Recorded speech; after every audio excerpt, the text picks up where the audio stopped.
Hey everyone, this is LYS from Laddering Your Success, and you're listening to the LYS Podcast.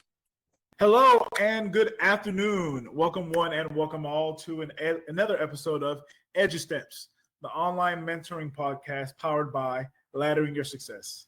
I'm Ole Sharanki, co-founder of Laddering Your Success. Oh my gosh, I can't talk today. And I'm super blessed to be joined by the future doctor of education, Jamark Crawford. Jamark, how you doing today? I'm doing all right. Happy to be here, guys. Awesome. And we are super excited to be joined by that guy, to him be, the one and only. Thank you for coming down and joining us. Mr. Daniel Hill, how you doing today, sir? And first-time gold medalist. Thank you. I guess you missed that. For 2024 Olympics for greatness. I'm doing good. Thank you for taking some time to come down from the platform and coming down and talk with us. Once in a while. So based off of some conversations that we've been having before about parenting and different types of parents and things that parents can do to help their kids, one of the things that we wanted to talk about today is what can non-involved parents or permissive parents do to become more involved in their lives. Another way to say that is, what are some things that non-involved parents or permissive parents or indulging parents, what are some things they can do to become more authoritative? So when we look at a lot of the issues that young people are facing today, they're facing issues with identity. They're facing issues with the social aspects of just life and how to interact with each other. They're dealing with academic issues. They're dealing with just structure, right? And in a lot of ways. And one of the things that we've noticed just in interaction with kids, talking with kids, going out to different functions, seeing where kids are, where their mindsets are, is they don't have a lot of guidance. They don't have a lot of voices kind of telling them this is the way to go. This is the path that you should follow. And so what we want to discuss is what are some of those things that parents can do to kind of bring students back on track, right? And so I just had a couple of things here, and so I just wanted to kind of go through them, and then we can kind of just discuss them. And to be honest, when I look at them, I was like, some of these sound like things that teachers do or have in their class, which makes sense. A lot of students look up to teachers as mentors, but also as like a guiding or almost as a parental figure. A lot of teachers gladly take that role, but I think we all know that if you have it in school and you have it at home, there's less of a chance of that child falling through the cracks. So the first one I'm going to say, since all three of us are teachers, it's going to sound really, really familiar, and that is set clear and consistent expectations. So one of the things that parents can really do is just establish those clear rules, those expectations for behavior, and consistently enforce these rules. So I'm just going to open that up for interpretation. Do we agree? Are there some things, or is that a caveat? Is there a caveat associated with that, setting clear and consistent expectations? Think about the average 15-year-old, right? How much is this beneficial? I feel like it's hard for me to even like discuss this. It goes without saying they need this, but a lot of parents don't know how to really do that. So how do we feel about that? Setting clear and consistent expectations. Yeah, I definitely agree. Setting clear expectations is definitely important. Since we're talking about parenting, that's basically setting up a structure for the student to be able to be successful. Those expectations help provide the structure. Without that structure, it's like, what are we going off of?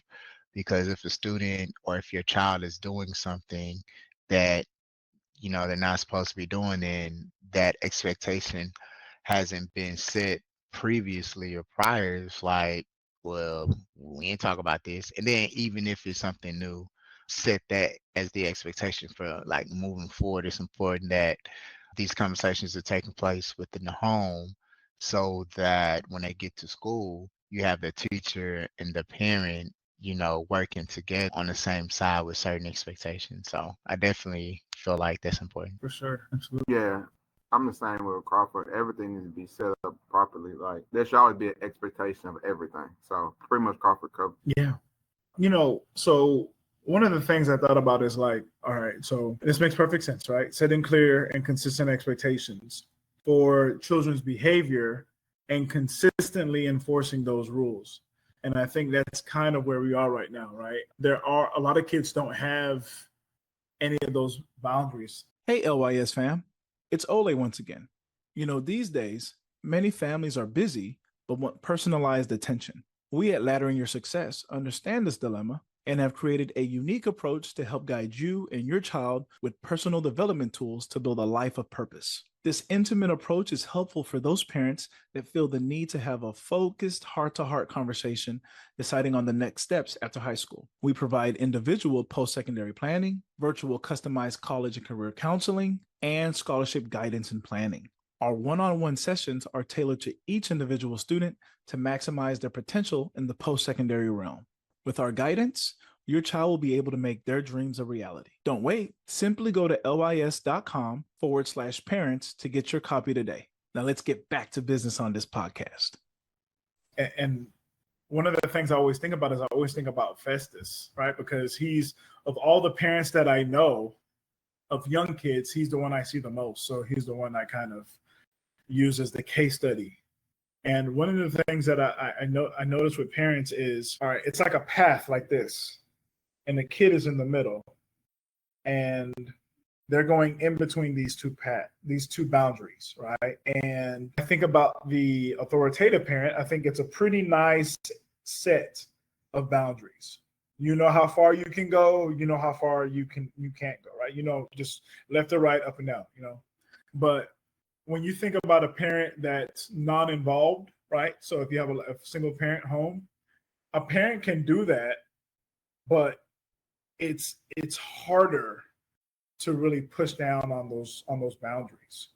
One of the things I actually learned from Festus is when you think about having kids, if you notice, only children, kids that are the only child, the way they operate is very unique. Because if you have both parents and you're an only child, you're basically outnumbered by your parents. And so those boundaries can be, they can be super, super thin. It just depending, you are the only child, so there's only so much trouble you can get to. So you kind of are given a little bit more freedom to do, to do more. And then there's a unique thing that happens when you have two children.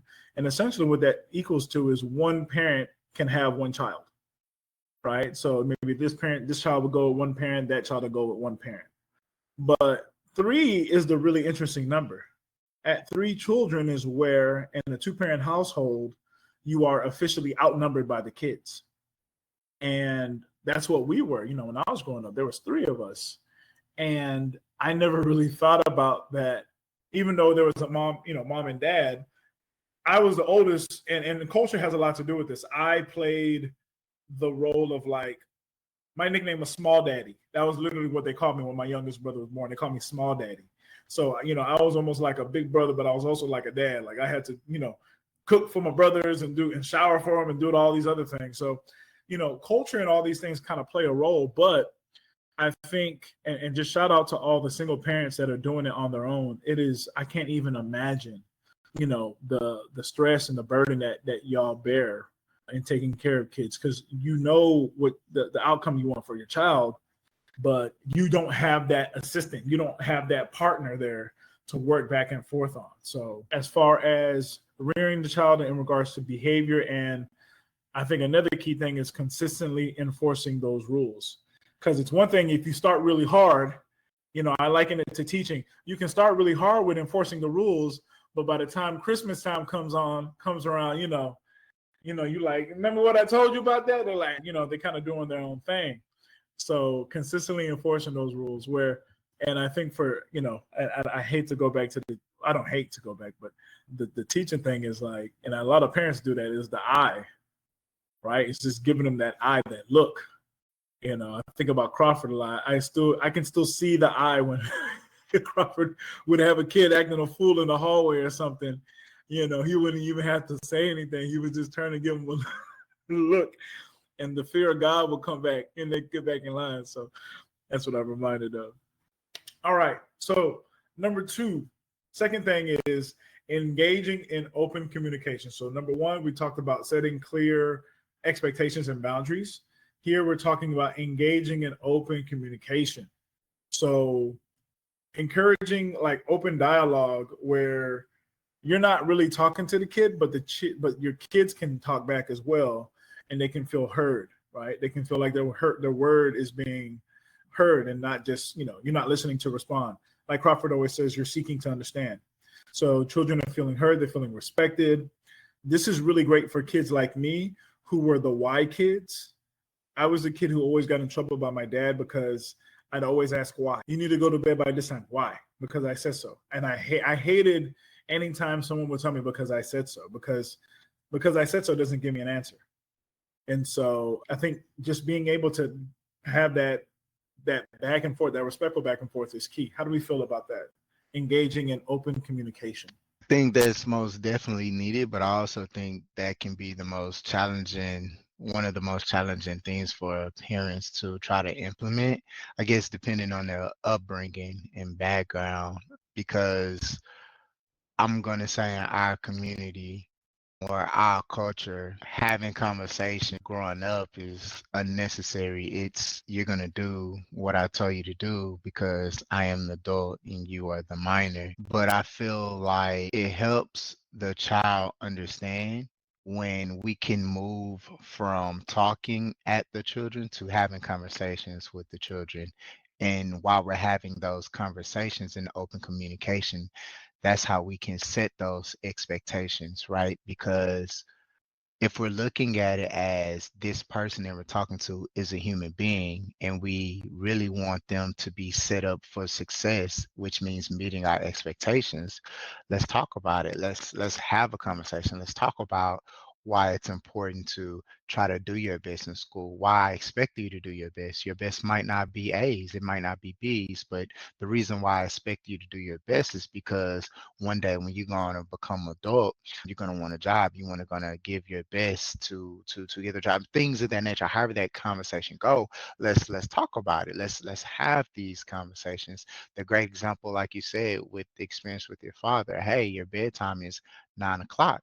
Well, let's not just say the bedtime is 9 o'clock. Let's have this conversation. Hey, son, well, your education is really important to me, and in order for you to do your best in school, I need you to get the adequate amount of sleep so that you can be able to function. Because my expectation is that you do what you need to do. You're a child, so your job is to get your education so that you can grow up and be whatever it is that you want to be. And this is the way that I'm setting that structure in order for you to be successful. You see what I'm saying? That's a lot different than, yo, your bedtime is 9 o'clock and that's end the conversation.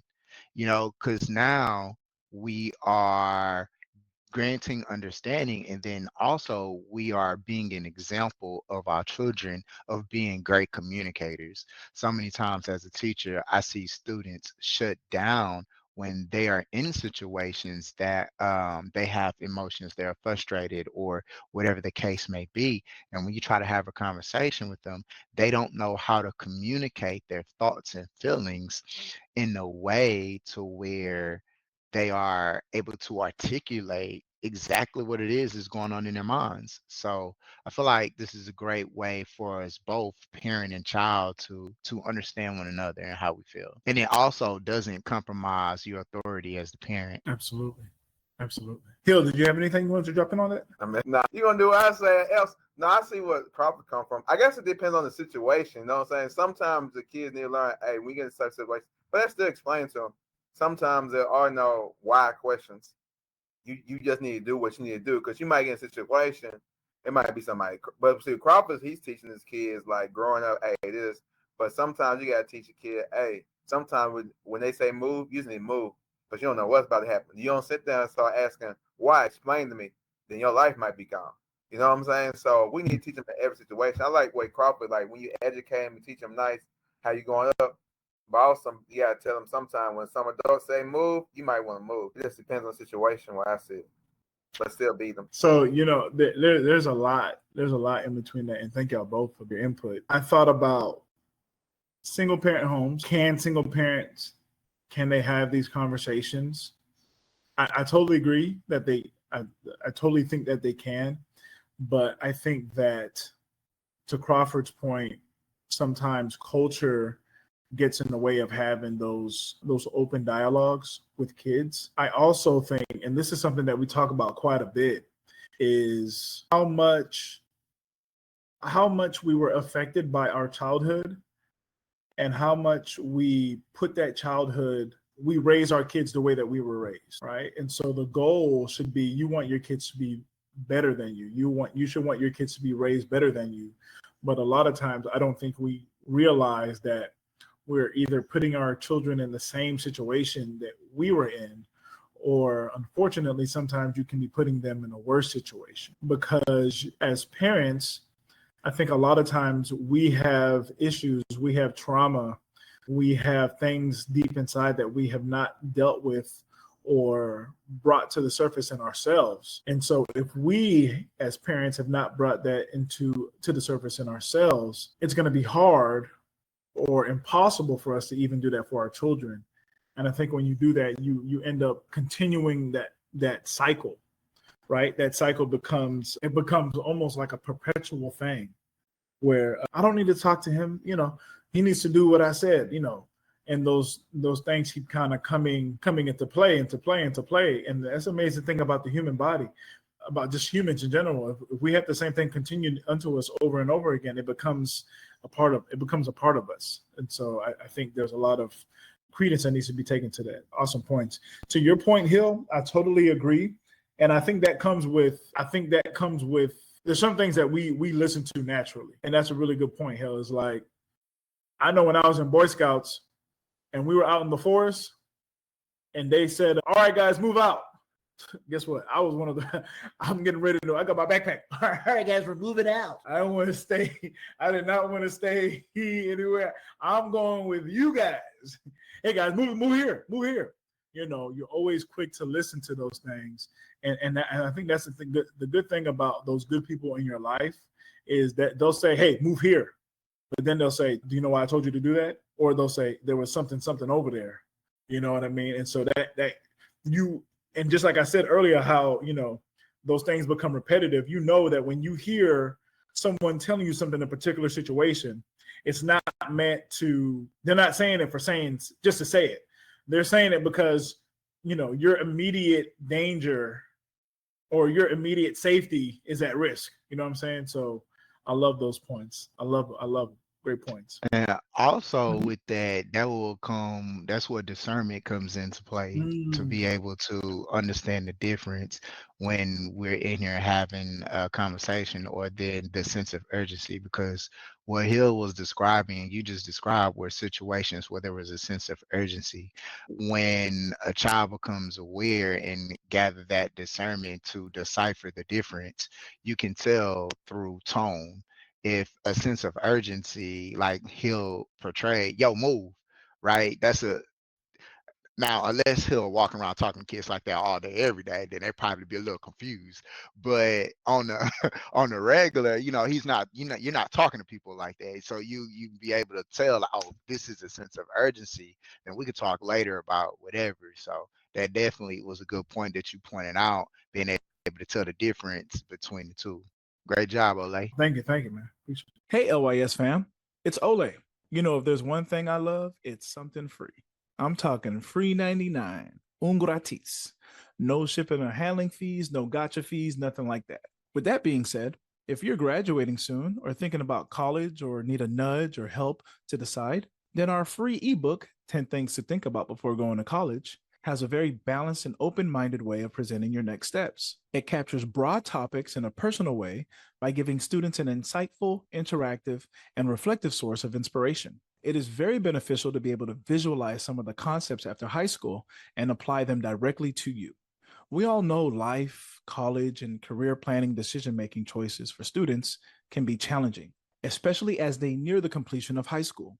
This book will provide you with a self-paced guide to your success beyond academics and into real life. Not only is it free, you can complete this book within a week. This will definitely prepare you for long-term success. To get your free copy, simply go to lys.com/students. I mentioned it was free, right? Well, if I didn't, it's free. Like, for real.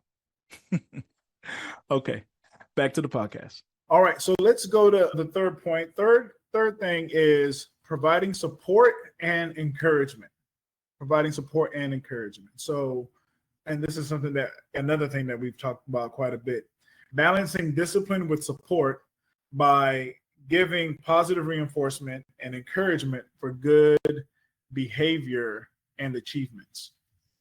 And I think that's one of those things that's hard for us to do. I think for a lot of parents, I know I didn't really deal with this, but I know a lot of my friends may have dealt with that situation where they got honor roll, and they go home and they say, I got an honor roll, and the parents are like, okay, so that's what you're supposed to do. I expect for you to make honor roll. That's my expectation of you. And I know I've heard, and I think I've read about this a couple of times, is how that can affect kids as they become adults, where you're constantly looking to do things, looking for validation, but you're not really getting it. Or you become the type of person to where you become numb, to these things, or you don't know how to handle certain praise and things like that. So I think every kid is different, but I do think that, in all situations, there should be a level of positive reinforcement. There should be some sort of support system or encouragement that happens. And I know for a lot of the kids that we may see, they just may not get that. So much so that, they're for a lot of our kids, I'm talking about by the 5th or 6th grade, they're already settled into where if you do offer support, if you do offer encouragement, they'll see it as you're trying to be manipulative. They may see it as they may not even know what that is. They may not be able to handle it. I'll never forget, I had a kid who gave me trouble. But I remember one day I saw him sitting down he was just doing his work. And I patted him on the back and I said, hey, bud, man, I just want to let you know I'm proud of you. That man gave me I've never seen a kid give me the up down so quick. He said, I was like, yo, I'm just trying to give you some support, some encouragement. My man was like, yo, I don't know what you're doing, but you need a back. So I was like, dang, come on, homie. So I want to get you guys' feedback on that. What do we think about that in regards to providing support and encouragement? Stranger danger. I always get that wrong. No, but that's real, because I believe in giving people good who's doing good, man. We so focused on giving the folks on the people doing wrong. I was bad growing up, and I knew that until I start doing right, I'm not gonna get nothing right.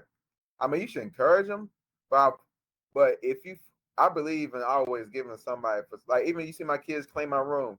No, they supposed to clean. You know what I'm saying? But I always pick certain kids. They clean. I take care of them because they doing good. But I also tell them, but you got to do good in class too. So I believe in giving kids.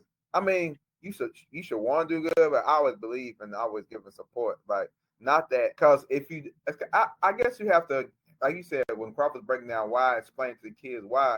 If a kid just hears his dad say, that's what I expect you to do, it ain't really giving him no encouragement why he should actually do it. Like, because if something happened to his dad, he's like, well, my dad gone, ain't no point in me doing some more.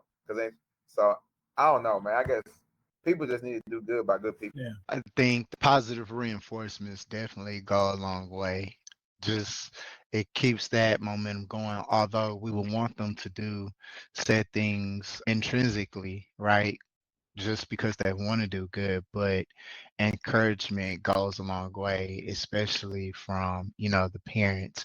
But we also want to be careful with that because we don't want to make the children dependent on that feedback. Although it's good to have, we don't want to instill on our children to be codependent.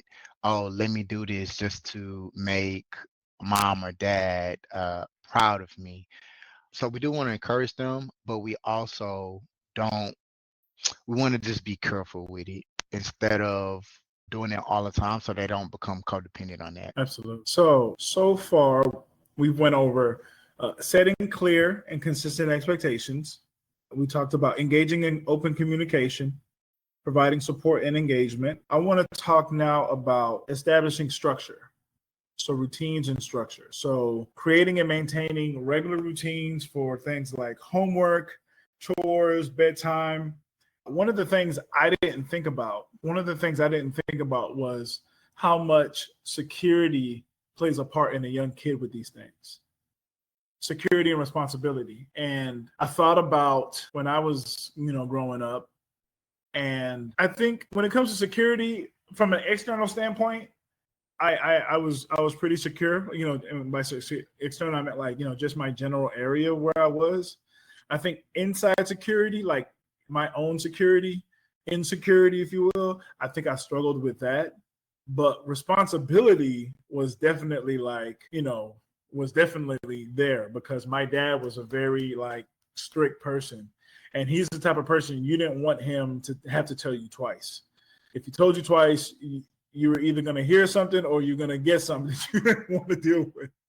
So I still remember, high school, cleaning 3 restrooms, mopping and vacuuming and doing all these things, mowing the lawn.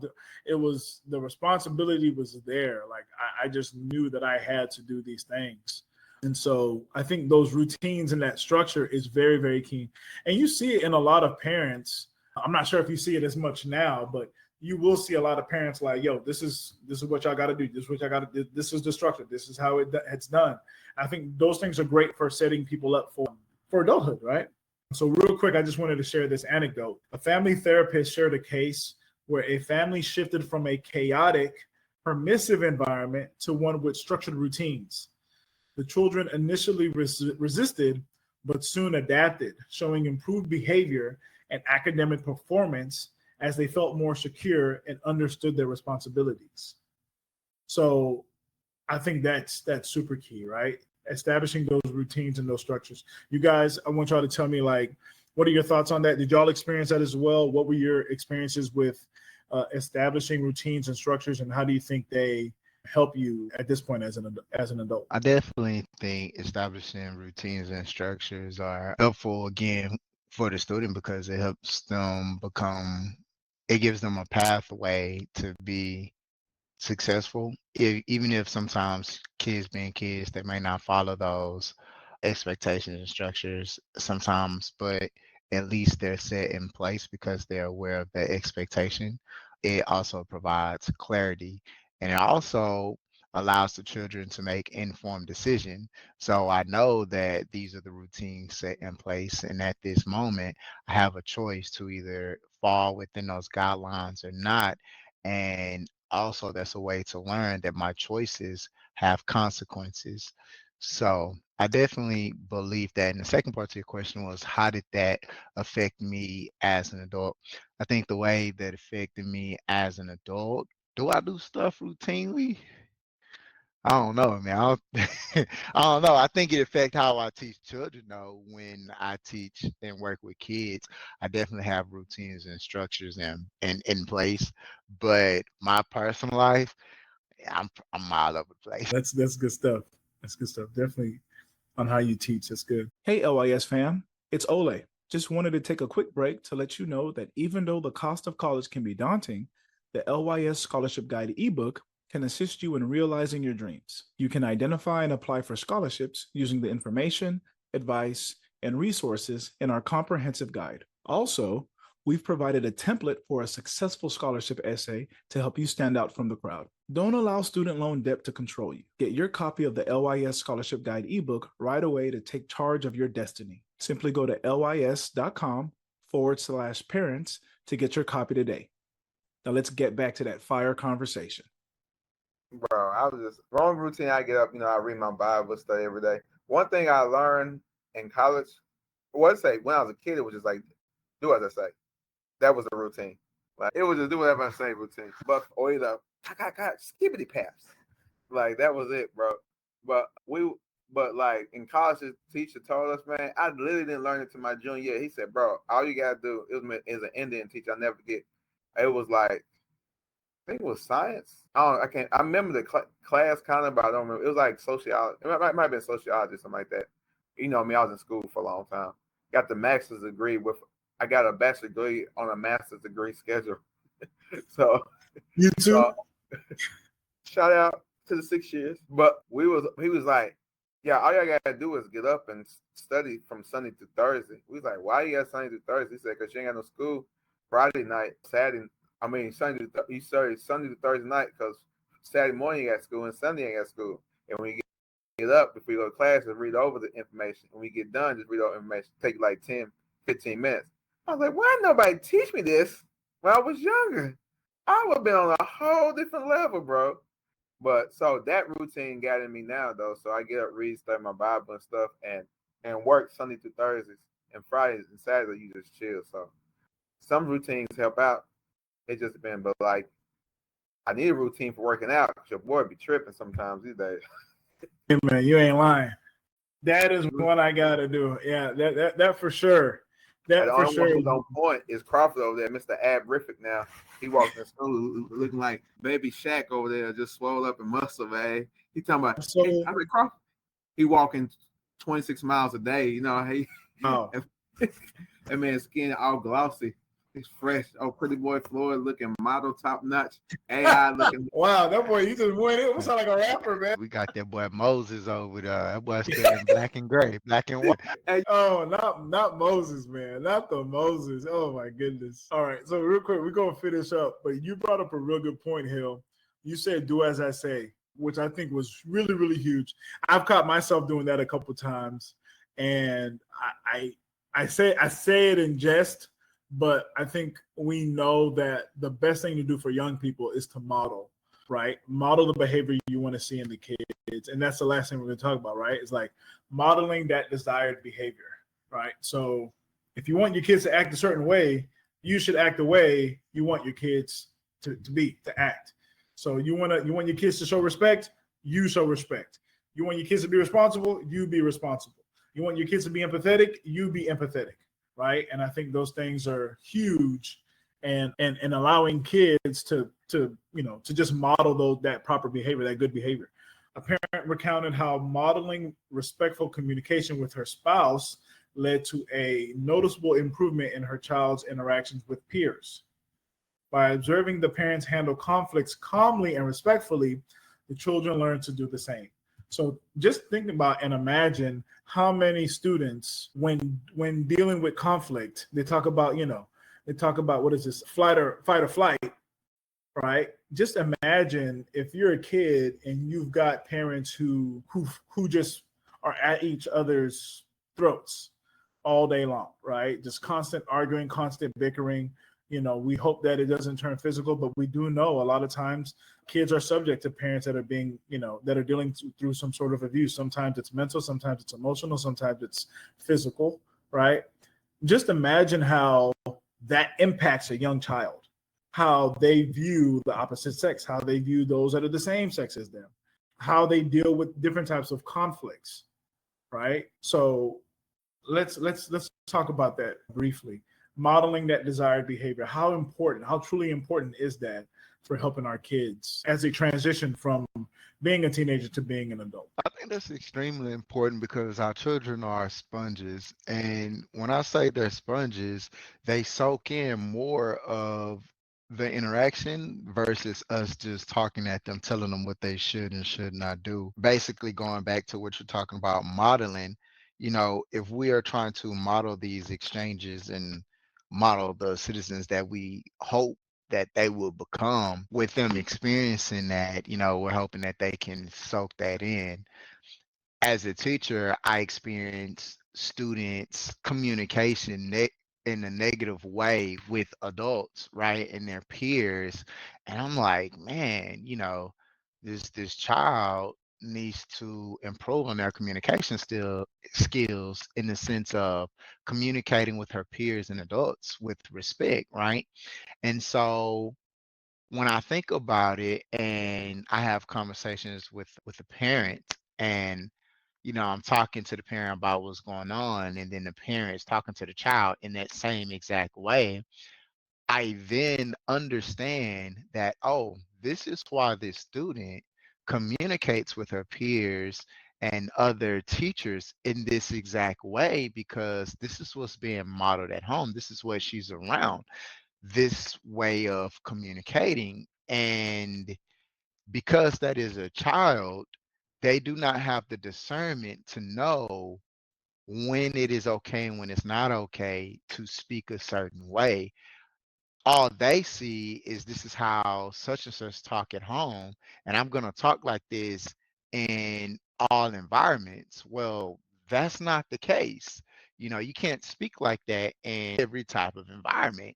Some of those environments will put your life at risk, and others, you'll lose employment and things of that nature. So, yeah, they definitely do model what's at home. And the craziest thing, the parent is scolding the child while talking in that same way. I'm like, you are modeling what you don't want her to do, but yet at the same time telling her to talk with respect.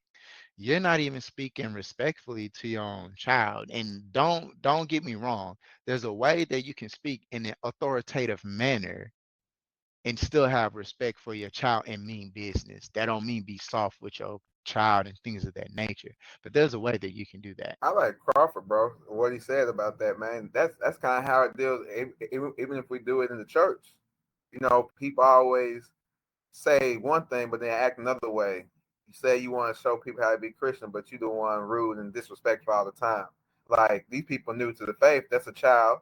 That's a child in faith. They don't know nothing. They follow your example.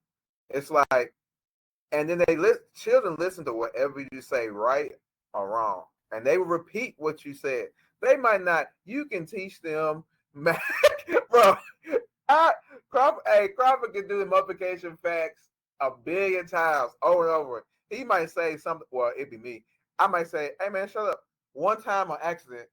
Oh, they won't remember how to multiply 6 times 6, but they remember that shut up though. They be like, "Hey, but you said." Well, I can't believe it was one time. Well, not me this last year, it was every day. But it's like people are literally watching, and Crawford laughing because Crawford like, Hill, you can't tell the whole cafeteria to shut up. But I can. Everybody shut up. And I used to try to be like, so I was a bad example at some point, and Crawford come in and show me how to do it. But it'd be like some days I'd be like, bro. But we still have to keep our composure like the way Crawford's saying, because they still watching you, know what I'm saying? Because I'd be like, okay, everybody shut up. Because you have to get a point where you can actually handle yourself. That might be why therapy is good, you know what I'm saying? But it's good to have show examples, be an example of the example that you want to see. No, for sure. I think Crawford's point about kids being sponges is so factual, so factual. They, one of the things I used to always hear is in Nigerian culture, when you have a child, they do this thing called a naming ceremony. And it's where you officially get your name, or they officially name you. And it was the thing that the pastor would always say when talking about kids. He'd always say, kids have a recorder. Remember them old school tape recorders, cassette tape recorders, and you hit record and it just be recorded? Or I guess I apologize. I'm aging myself. If you have a sound recorder on your phone, just imagine you hit the record button, but it never cuts off. It never stops recording. That's how kids are.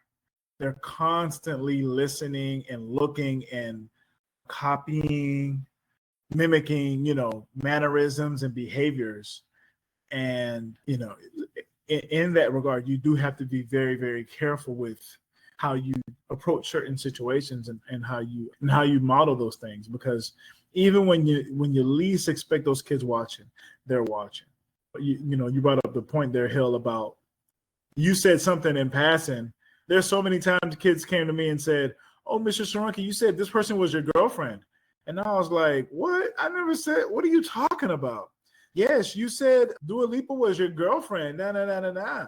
And I was like, "Yo, they asked me a question about this." I was like, "You were over there. Why are you even paying attention to that?" They were like, what would they say? They would say, "Don't try to change the subject. You know what you said." And I'm just like, man, the way they just take in, the way they just listen. Now, and I'm also reminded of that day when Crawford came in my class and he was like, "Man, you got a lot, man. I love the stuff you got in your class." And I was like, "Don't matter. They ain't learning nothing anyway."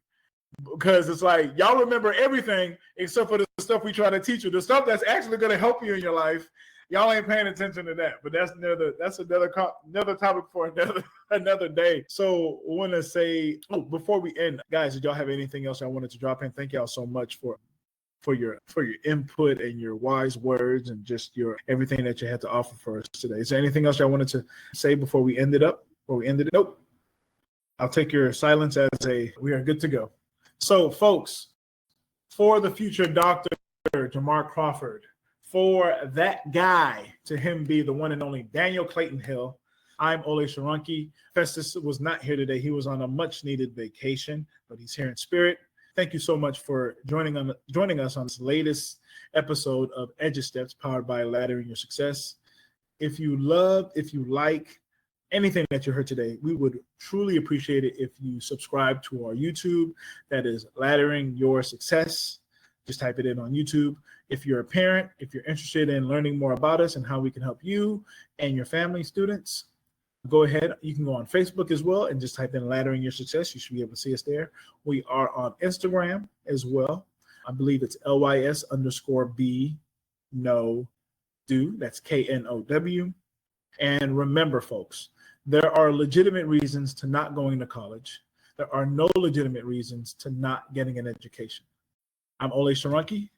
Thank you so much for joining us on this episode of Edge Steps. See you soon. Oh, you're still there? Well, thank you so much for listening to the LYS Podcast.